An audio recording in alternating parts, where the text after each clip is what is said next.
Hello everyone, I am Jayashree Sahu, Assistant Professor Microbiology. Today I am going to discuss topic classification of enzymes. Common and systematic name. Enzyme commission के लिए enzyme का nomenclature करना एक difficult task था, क्योंकि उन्हें ये भी ध्यान रखना था कि नेम जो है सिस्टमेटिक हो और लॉजिकल भी हो, मीन्स जनरल यूज़ के लिए वो इजी हो जनरल यूज़ में। तो इसलिए एंजाइम कमीशन ने रिकमेंड किया कि there should be two nomenclature of each enzyme, one should be systematic and another is the working और ट्रिवियल। जो सिस्टमेटिक नेम जो है वो एंजाइम के जो रिएक्शन है एग्जैक्ट मैकेनिज्म को वो शो करता है, और ट्रिवियल नेम जो है this is sufficiently short for the general use.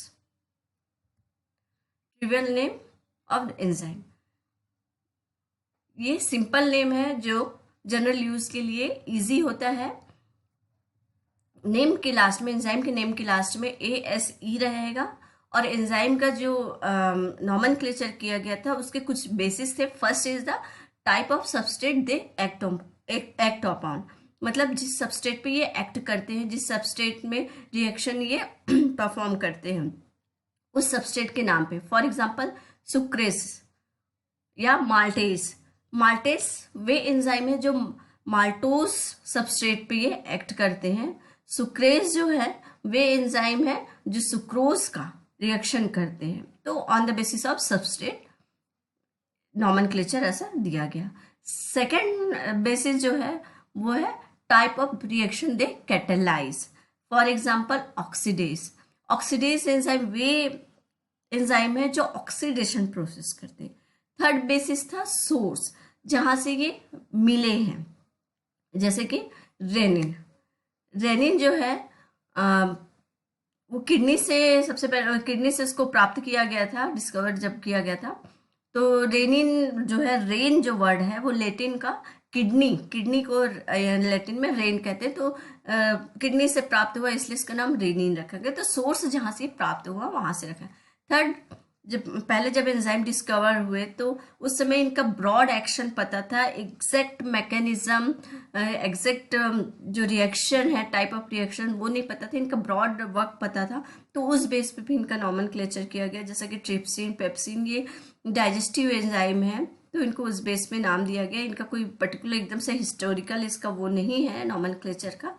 तो इस टाइप से इन बेसिस पे जो जनरल पर्पस के लिए एंजाइम का जो है ट्रिवियल नेम इनको दिया गया।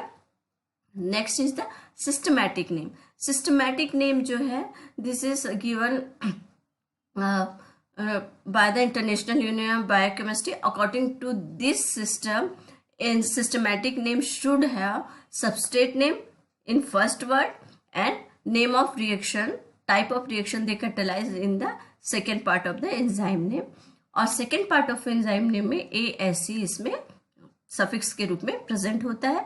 Example is the lactate dehydrogenase. Lactate substrate के बेसिस में यहाँ पे लैक्टेट नाम दिया गया है। ये लैक्टेट सबस्ट्रेट पे ये एक्ट करते हैं और लैक्टेट का डिहाइड्रोजिनेशन करते हैं। तो डिहाइड्रोजिनेशन प्रोसेस है, रिएक्शन है, तो यहाँ पे लैक्टेट डिहाइड्रोजिनेस हो जाएगा। Scheme for the classification of enzyme and the generation of EC number. EC means enzyme commission.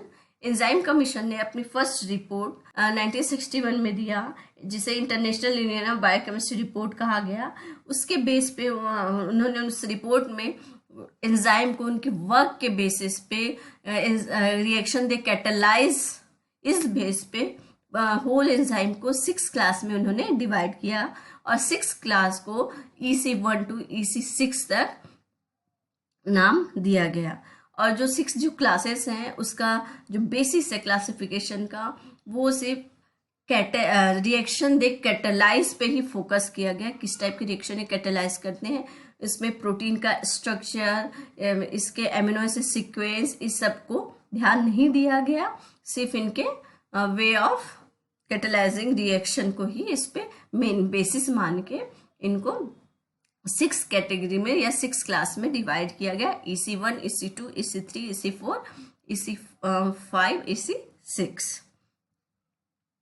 EC1 was oxidoreductase, EC2 EC2 transferase, EC3 hydrolysis, EC4 lysis और EC5 isomerases, EC6 ligases. Format of EC number, जो EC number EC1 to EC6 जो दिया गया, तो इन्हें इस 4 और इनमें डिजिट जो है उनके दिए गए 4 पार्ट उसमें थे। जो फर्स्ट पार्ट है वो उसका क्लास को शो करता है, सेकेंड पार्ट जो है उसके सब क्लास को शो करता है, थर्ड पार्ट जो है वो उसके सब क्लास को शो करता है, और जो लास्ट पार्ट जो है फोर्थ पार्ट जो है उस पर्टिकुलर एंजाइम के लिए वो स्पेसिफिक है। और जो यहाँ पे एक एग्जांपल देख लेते हैं, EC3.4.2.4। EC3 3 में किसको रखा गया है? EC1 में ऑक्सीडोरिडक्टेस, EC2 में ट्रांसफरेज, EC3 में रखा गया है हाइड्रोलिसिस। तो EC3 लिखा है मतलब ये हाइड्रोलिसिस के अंतर्गत आएंगे, ठीक है। तो EC3.4 मतलब hydrolysis enzyme that act upon peptide bond. EC3.4.2 मतलब ये हाइड्रोलिसिस एंजाइम है जो पेप्टाइड बॉन्ड पे एक्ट तो करते हैं, बट कौन से पेप्टाइड बॉन्ड पे? पॉलीपेप्टाइड चेन के जो अमीनो टर्मिनल एंड में जो अमीनो एसिड है, पेप्टाइड बॉन्ड है, उस पे एक्ट करते हैं। अब यहाँ पे है EC3.4.2.4, ये पर्टिकुलर उस एंजाइम को शो कर रहा है, मतलब ये वे हाइड्रोलिसिस एंजाइम है जो पेप्टाइड बॉन्ड पे ब्रेक करते हैं, एमिनो टर्मिनल में जो पेप्टाइड बॉन्ड है उस पे एक्ट करते हैं, बट ये ट्राई पेप्टाइड बॉन्ड्स पे ही ये एक्ट करते हैं। तो इस एंजाइम का जो नाम है वह है ट्राई पेप्टाइड एमिनो पेप्टाइडेस। इसमें और एग्जांपल देख लेते हैं, जैसे EC1 में ऑक्सीडोरिडक्टेस, EC2 में ट्रांसफरेज, EC2.1 में उस एंजाइम को रखा गया है जो ट्रांसफरेज के अंतर्गत आएगा, बट वह किसको ट्रांसफर करेगा? 1 कार्बन ग्रुप को। EC2.2 ट्रांसफरिंग एल्डिहाइड और कीटोन ग्रुप को 2.2 में रखा गया है। EC2.3 में उन एंजाइम्स को रखा गया है जो एसिटिल ट्रांसफर कर रहे हैं। EC2.4 में रखा गया है उन एंजाइम को जो ग्लाइकोसिल ग्रुप का ट्रांसफर कर रहे हैं। EC2.5 में उनको रखा गया है जो एल्किल और एरिल ग्रुप का ट्रांसफर कर रहे हैं। EC2.6 में रखा गया है जो नाइट्रोजिनस ग्रुप को ट्रांसफर करते हैं। 2.7 में रखा गया है जो फास्फोरस कंटेनिंग ग्रुप को ट्रांसफर करते हैं। 2.8 में उनको रखा गया है जो सल्फर कंटेनिंग ग्रुप को ट्रांसफर करते हैं। EC2.9 में उनको रखा गया है जो सेलेनियम कंटेनिंग ग्रुप का ट्रांसफर करते हैं। तो 2.91 में उनको रखा गया है जो सेलेनियम ग्रुप का ट्रांसफर करते हैं, पर्टिकुलर कौन से? सेलेनो ट्रांसफरेज को रखा गया है। EC2.9.1.1 में पर्टिकुलर उस एंजाइम का नाम रहेगा जो कहेंगे L-सेरिल tRNA सेलेनियम ट्रांसफरेज। इस तरह से इसी फॉर्मेट में एंजाइम को सब क्लासेस में इस तरह से प्रोग्रेसिवली डिवाइड उसको रखा गया है। जब हम क्लासिफिकेशन की बात करते हैं तो हम याद करने के लिए हम इसको जो 6 क्लासेस के हैं उसके फर्स्ट जो लेटर है उसको हम याद करके 6 क्लासेस को याद कर सकते हैं, जैसे OTH ओथ, LIL लील, ओथ लील, इस तरह से याद करना। ओथ से O ऑक्सीडोरिडक्टेस, T से ट्रांसफरेज, H से हाइड्रोलिसिस, L से लाइसिस, I से आइसोमरेसिस, फिर L से लाइगेसिस। फर्स्ट देखते हैं ऑक्सीडोरिडक्टेस। ऑक्सीडोरिडक्टेस वे एंजाइम है जो ऑक्सीडेशन रिडक्शन रिएक्शन में इन्वॉल्व होते हैं, मीन्स रिडॉक्स रिएक्शन में। ये एंजाइम जो हाइड्रोजन का ट्रांसफर, ऑक्सीजन का ट्रांसफर या प्रोटॉन और इलेक्ट्रॉन का ट्रांसफर करते हैं। तो इसमें एक जो सबस्ट्रेट है वो डोनर रहेगा और दूसरा जो रहेगा वो एक्सेप्टर रहेगा। यहाँ पे एग्जांपल है, जैसे लैक्टेट जो है हाइड्रोजन आयन जो है वो डोनेट कर रहा है और वह पायरुवेट में कन्वर्ट हो रहा है। तो यहाँ पे जो एग्जांपल है डिहाइड्रोजिनेसिस, ऑक्सीडेसिस। डिहाइड्रोजिनेस रिमूवल ऑफ हाइड्रोजन करता है, ऑक्सीडेस जो है एडिशन ऑफ ऑक्सीजन करता है to the hydrogen and forming water. तो ये रेडॉक्स रिएक्शन में ही इन्वॉल्व होते हैं। रेडॉक्स रिएक्शन मतलब जहाँ पे ऑक्सीडेशन और रिडक्शन की रिएक्शन जो है साइमल्टेनियसली ऑकर होता है। एक एक्सेप्टर होगा, इलेक्ट्रॉन एक्सेप्टर या प्रोटॉन एक्सेप्टर, और दूसरा जो है इलेक्ट्रॉन डोनर या प्रोटॉन डोनर होगा। सेकेंड है ट्रांसफरेज। ट्रांसफरेज एंजाइम के अंतर्गत उनको रखा गया है, उन एंजाइम्स को रखा गया है जो कोई पर्टिकुलर ग्रुप ऑफ एटम को वन मॉलिक्यूल से दूसरी मॉलिक्यूल में ट्रांसफर करते हैं। यहाँ पे ए एक्स बी से हम इसको जनरल इक्वेशन को समझ जाते हैं। ए एक्स जो है एक कंपाउंड है जो बी के साथ रिएक्ट कर रहा है, ट्रांसफरेज एंजाइम के प्रेजेंस में ये एक्ट कर रहा है। ट्रांसफरेज एंजाइम इसको कैटालाइज करेगा, तो इसमें जो एक्स ग्रुप जो है वह बी से अटैच हो जाएगा, मतलब एक्स का जो ट्रांसफर है वो बी में हो जाएगा। पहले ए एक्स था वो बी एक्स हो जाएगा और ए जो है वो अलग हो जाएगा। इसके एग्जाम्पल है ट्रांस अमाइनेज। जो ट्रांस अमाइनेज है वो अमीनो ग्रुप का वन मॉलिक्यूल से दूसरे मॉलिक्यूल में ट्रांसफर करते हैं। Second example is phosphotransferase. यह फॉस्फेट ग्रुप का वन मॉलिक्यूल से दूसरे मॉलिक्यूल में ट्रांसफर करते हैं। इसको और एग्जाम्पल से समझ जाते हैं। फर्स्ट इज ऑक्सीडो रिडक्टेज, जो क्या करते हैं ऑक्सीडेशन और रिडक्शन रिएक्शन करते हैं।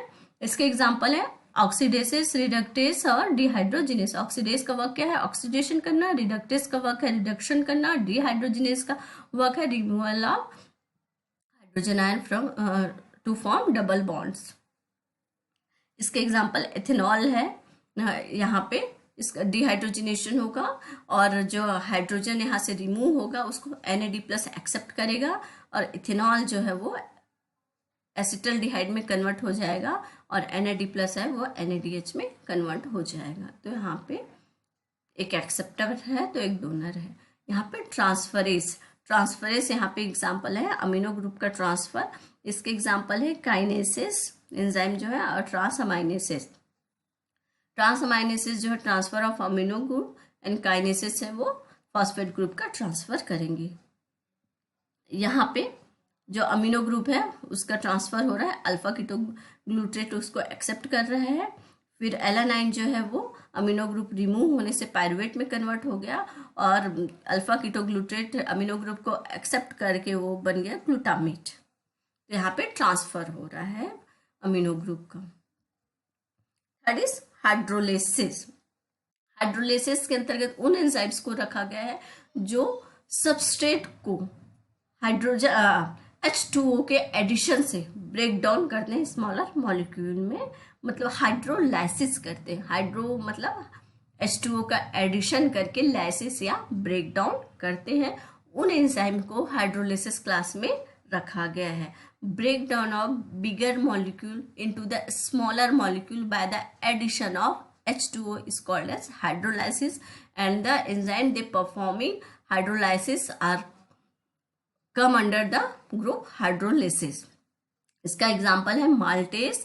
माल्टेज जो है माल्टोस एंजाइम पे माल्टोस जो है कार्बोहाइड्रेट उस पे एक्ट करके उसको 2 ग्लूकोज मॉलिक्यूल में ब्रेक कर देता है with addition of H2O।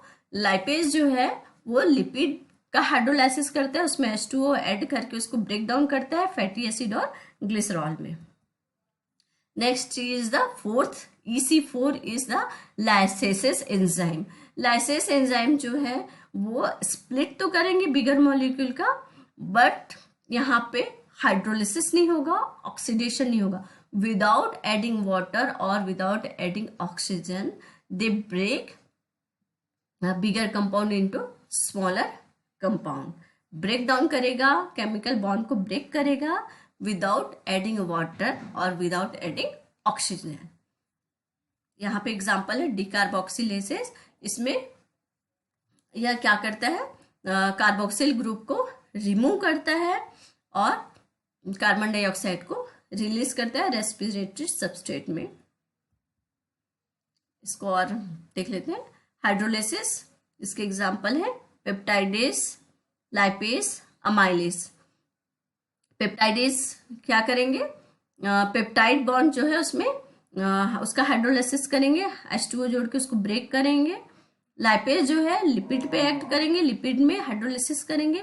Amylase जो है 1,4 ग्लाइकोसाइडिक बॉन्ड जो है उन पे एक्ट करेंगे, ऑलिगोसेक्राइड और पॉलीसेक्राइड के।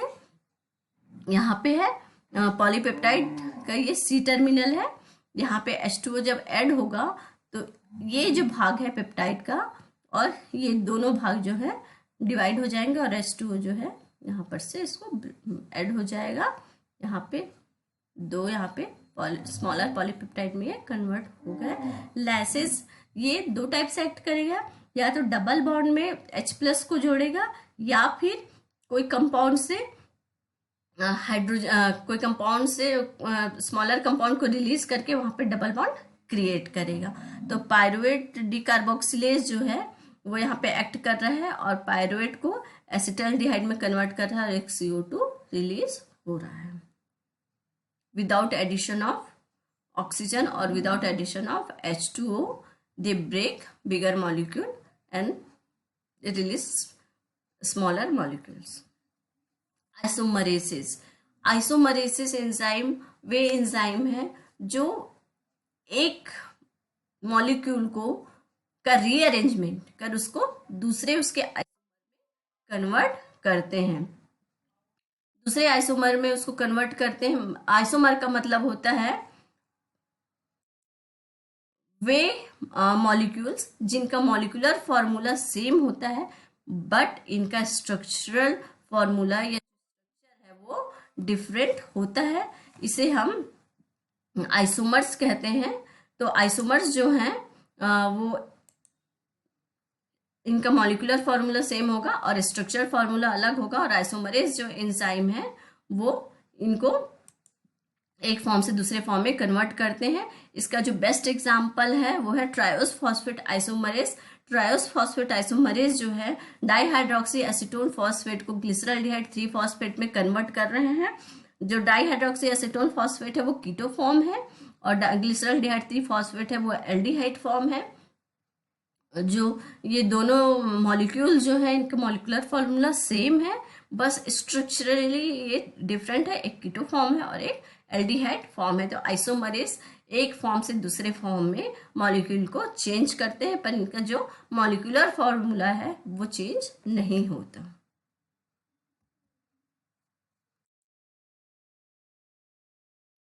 लाइगेसेस, इनको सिंथेटेज भी कहा जाता है। ये जनरली सिंथेसिस का काम करते हैं। ये केमिकल बॉन्ड का जो है वो संश्लेषण करते हैं यूजिंग एटीपी। एटीपी का यूज करके ये केमिकल बॉन्ड सिंथेसाइज करते हैं। इसका बेस्ट एग्जांपल है डीएनए लाइगेसेस। ये डीएनए को सिंथेसाइज करता है। देख लेते हैं इसका फिर से। आइसोमरेसिस ये क्या करते हैं, रीअरेंजमेंट ऑफ एटम करते हैं एंड वन फॉर्म से दूसरे फॉर्म में उसको कन्वर्ट करते हैं। आइसोमरेसिस, एपीमरेसिस इनके एग्जांपल है। यहाँ पे मेलेट और यहाँ पे फ्यूमरेट यहाँ पे एग्जांपल है। मेलेट में जो कार्बोक्सिल ग्रुप है ये दोनों सिस फॉर्म में है और फ्यूमरेट में दोनों जो कार्बोक्सिल ग्रुप है यहाँ पे दिख रहे हैं वो ट्रांस फॉर्म में है। तो दोनों एक दूसरे के आइसोमर है। ये एक सिस फॉर्म है, एक ट्रांस फॉर्म है। सिस फॉर्म पे होने से ये मेलेट और ट्रांस फॉर्म में होने से ये फ्यूमरेट। तो यहाँ पे जो एंजाइम एक्ट कर रहा है वो है मेलेट आइसोमरेज। लाइगेसेस, यहाँ पे पायरुवेट में CO2 और ATP का यूज करके और पायरुवेट कार्बोक्सिलेज एंजाइम के प्रेजेंस में ये ऑक्सलो एसीटेट में कन्वर्ट हो रहा है। ADP और इनऑर्गेनिक फॉस्फेट यहाँ पे रिलीज हो रहा है। EC7 ट्रांसलोकेज, जो एंजाइम कमीशन है 1962 में जो 1961 में इनकी जो रिपोर्ट थी जिसपे उन्होंने एंजाइम को 6 क्लासेस में डिवाइड किया था। तो ये जो 6 क्लासेस हैं they couldn't describe the important group of enzyme that catalyse movement of ion और मॉलिक्यूल अक्रॉस द मेम्ब्रेन और their separation within the membrane. एक एंजाइम का जो ग्रुप है वो रह गया जो इन 6 ग्रुप्स में फिट नहीं होता था, जो अक्रॉस द मेम्ब्रेन आयन और मॉलिक्यूल का ट्रांसपोर्टेशन करते हैं। तो इनमें से कुछ एंजाइम को EC3 में रखा गया क्योंकि वो हाइड्रोलिसिस करते हैं एटीपी का, तो इनको हाइड्रोलिसिस के अंतर्गत रखा गया, EC 3.6.3 में रखा गया। बट एटीपी हाइड्रोलिसिस इनका प्राइमरी फंक्शन नहीं था। इन सबको देखते हुए अगस्त 2018 में international Union of biochemistry and molecular biology ने इस एंजाइम को एक अलग क्लास में रखा, EC7, और उसे नाम दिया गया ट्रांसलोकेस। ट्रांसलोकेस एंजाइम वे एंजाइम है जो आयंस और मॉलिक्यूल का अक्रॉस द मेम्ब्रेन ट्रांसपोर्टेशन करते हैं, उन्हें ट्रांसलोकेस कहा गया। ट्रांसलोकेस एंजाइम मैकेनिज्म्स, एक साइड में मेम्ब्रेन के एक साइड में जो मॉलिक्यूल्स हैं या आयन है उनका ये ट्रांसपोर्टेशन करेंगे मेम्ब्रेन के दूसरे साइड में अक्रॉस द मेम्ब्रेन, ये इनका वर्क है। तो एक एग्जांपल देख लेते हैं। AX एक कंपाउंड है प्लस B, ये एक साइड में है, ट्रांसलोकेस एंजाइम इसको इस तरह से रिएक्ट करेगा A+X, और ये B है जो साइड 2 में ट्रांसपोर्ट हो जाएगा। इसका एक क्लियर एग्जांपल है, इसमें ATP जो है H2O हाइड्रोजन आयन के साथ रिएक्ट करेगा ट्रांसलोकेस एंजाइम के प्रेजेंस में। ATP ADP ट्रांसलोकेस एंजाइम ये साइड 1 में है, ये यहाँ पे जो है ATP है वो ADP में कन्वर्ट होगा, फॉस्फेट में कन्वर्ट होगा, और यह साइड 2 में चला जाएगा। मेम्ब्रेन के एक साइड में है वो दूसरे साइड में चला जाएगा ATP ADP ट्रांसलोकेस के प्रेजेंस में। तो ATP ADP ट्रांसलोकेस यह एक एंजाइम या प्रोटीन है which is responsible for the 1-1 exchange of inter mitochondrial ATP for the ADP। जो साइटोप्लाज्म में ATP या ATP प्रोड्यूस हुआ है, ADP प्रोड्यूस हुआ है, वह इंट्रा माइटोकॉन्ड्रियल मेम्ब्रेन मतलब एक्सचेंज होगा ATP ADP ट्रांसलोकेस के द्वारा 1-1 एक्सचेंज से, 1 ATP फॉर 1 ADP। फिर इसके बाद सेकेंड एग्जांपल है फॉस्फेट ट्रांसलोकेट। यह फॉस्फेट को प्रोटॉन के साथ ट्रांसपोर्ट करेगा, सिंपोर्ट करेगा। The ATPase carries out the dephosphorylation of ATP into ADP while it transport the H+ ion to the outer side of the membrane। इस तरह से जो 7th ग्रुप है EC7 उसका वर्क है ट्रांसलोकेशन करना across the membrane. Thank you. Hello